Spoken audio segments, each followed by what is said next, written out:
है, मालक है। आदिवासी देश का मालक है, आदिवासी देश का मालक है, सरकार देश की चालक है, सरकार देश की चालक है।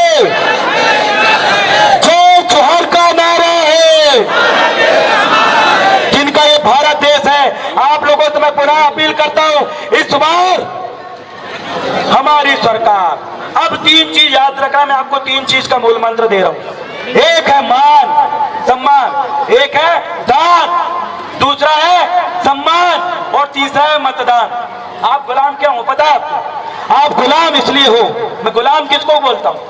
मेरे को साथी जिन्होंने एक बैनर जारी किया था कल से, जिस समाज के ऊपर, गुलाम की परिभाषा क्या है मेरे हिसाब से, जिस समाज के ऊपर अन्याय, अत्याचार, शोषण, भ्रष्टाचार, महिलाओं का बलात्कार, जमीन छीन रही है, उनको शोषण हो रहा है, वो समाज जिसके ऊपर अन्याय, अत्याचार, शोषण, भ्रष्टाचार होता है, उस समाज को गुलाम समाज कहते हैं। और जिस समाज के ऊपर ये शोषण, भ्रष्टाचार का कोई असर नहीं पड़ता, उसको शासक समाज कहते हैं। और आपको क्या बनना है? क्या बनना है? आपको अगर शासक बनना है तो 3 चीज मेरी याद रखिए, मैं लिख के दे रहा हूं आपको कि आने वाले समय में आपका यहां पर राज होगा।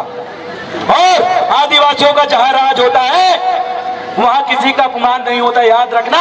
ये 60% जमीनों में हमने कई गैर समुदायों के सम्मान पूर्वक जीने दिया, रहने दिया। वो 3 चीज क्या है? पहली, क्या बोला मैंने? दान। गैर लोगों को दान 1 रुपया मत देना।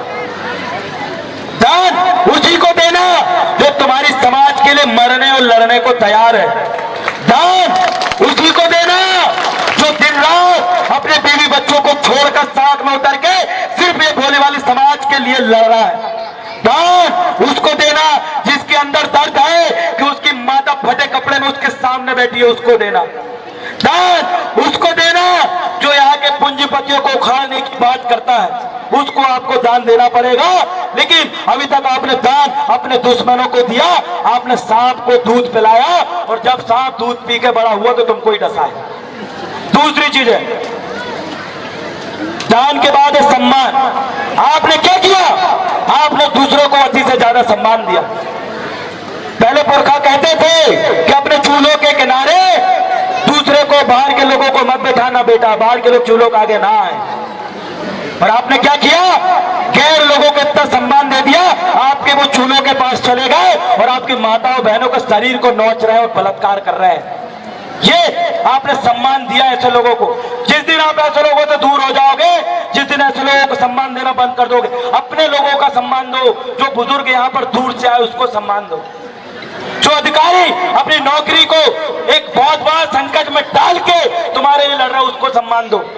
वो पंडा पुजारी, वो धर्म परिषद के लोग जो आपके लिए लड़ रहे हैं उनको सम्मान दो। वो असली हक है उनको सम्मान का, तब जाके आप इस देश के शासक बनोगे। लास्ट चीज दान, मतदान। और लास्ट क्या है? सॉरी, दान, सम्मान और मतदान।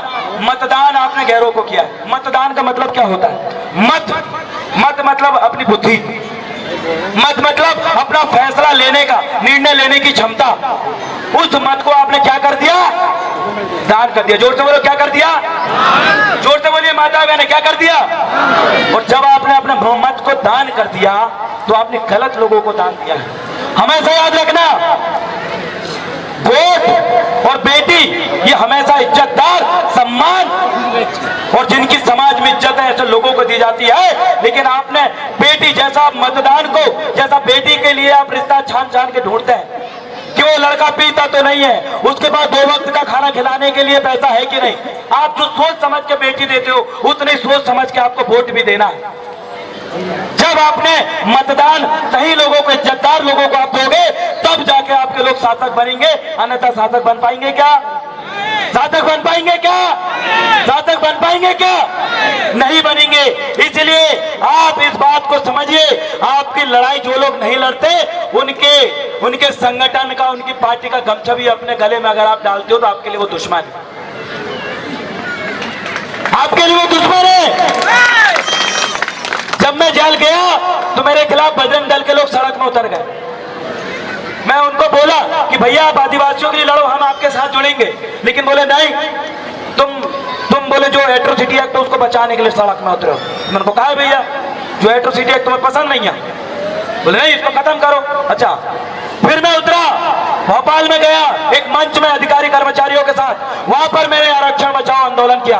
फिर वो मेरे खिलाफ सड़क में उतर गए। मैंने ये बोला कि भैया हमारे लोग तुम्हारे साथ जुड़े हैं, आज तुम्हारे पीछे 70% आबादी खड़ी है, वो यही आदिवासी समाज की है, और तुम उन्हीं के अधिकारों के खिलाफ बोल रहे हो। याद रखना, जिस दिन वो 70% लोग अगर जाग गए तो तुम्हारी खटिया खड़ी बिस्तर गोल हो जाएगी, यहाँ बैठने की जगह भी नहीं मिलेगी। ये हमने उनको समझ दी, हमने जगाया, यहाँ के युवाओं को भी जगाना चाहता हूँ, क्योंकि जिधर जमानी जाती है उधर जमाना जाता है। ये दादा हीरा सिंह मरकाम हमेशा कहते गए हैं।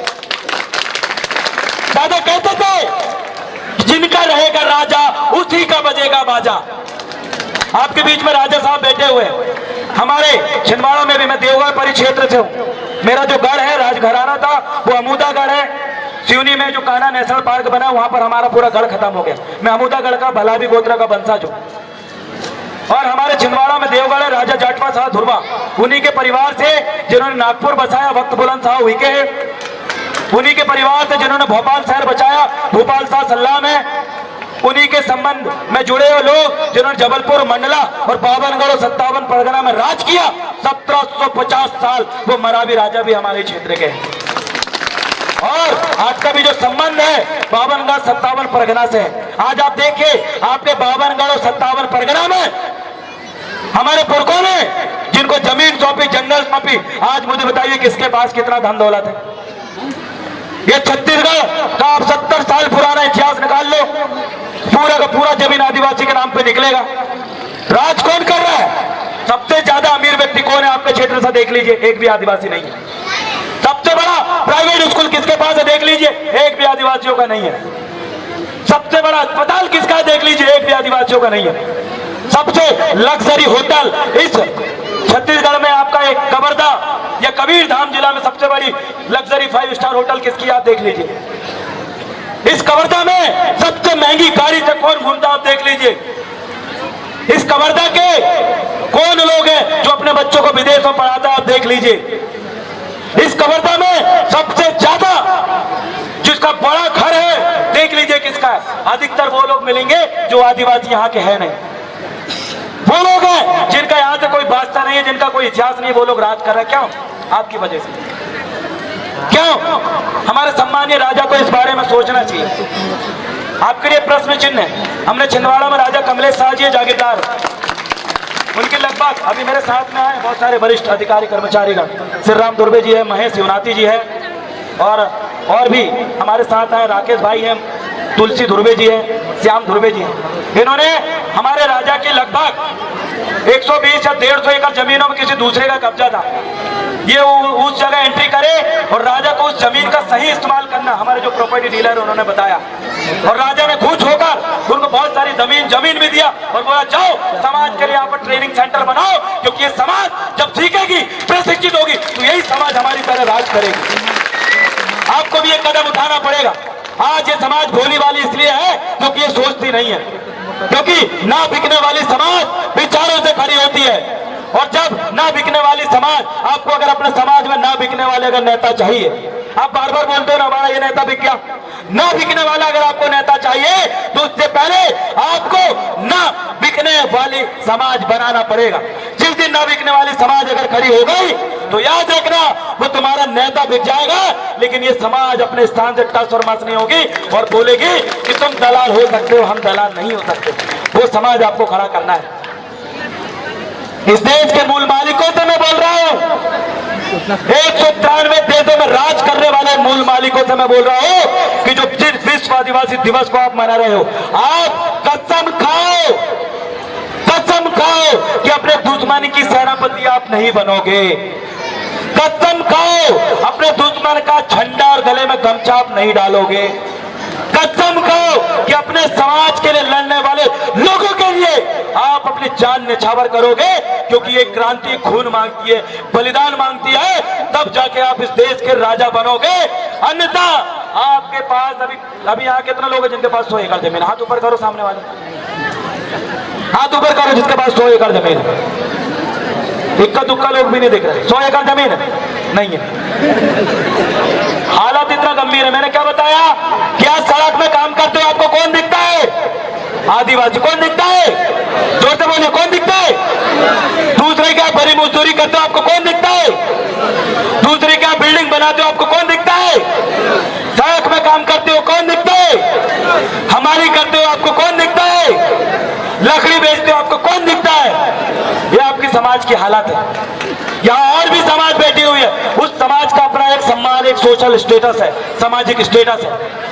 जब उस समाज के घर में कोई कार्यक्रम होता है, शादी होता है, तो लोग छाती तान के जाते हैं और बढ़िया भोजन करते हैं और एक समाज को देखते हैं, बोले वाह आप फलाने अधिकारी, आप फलाने व्यापारी, आपके पास इतना एकड़ जमीन, आप फलाने की जगह के विधायक, आप फलाने जगह के सांसद, बड़ी बड़ी बातें चलती हैं। लेकिन जब इस देश के मालिकों के घर में जब शादी होती है, तो वहां पर जब मेरी समाज का व्यक्ति जाता है, तो एक उस कोना में दारू पी का पड़ा रहता है, एक कॉलर पकड़ के एक दूसरे को दाई माँ की गाली देता है, एक वहां एक डिस्पोजल में दारू मिला के पीते हुए दिखता है। आपके समाज की ये स्थिति बची है। मुझे बड़ा दुख होता है कि मेरी समाज के वरिष्ठ लोग ये सारी चीजें देखते हैं, और वो अधिकारी जो अपने घर में टीवी और बीवी में खुश रहते हैं, लेकिन उनके समाज के लोग भिखारी की हालत में काम कर रहे हैं, उनको भी ब्याज जगाने के लिए आया हूं मेरे साथियों।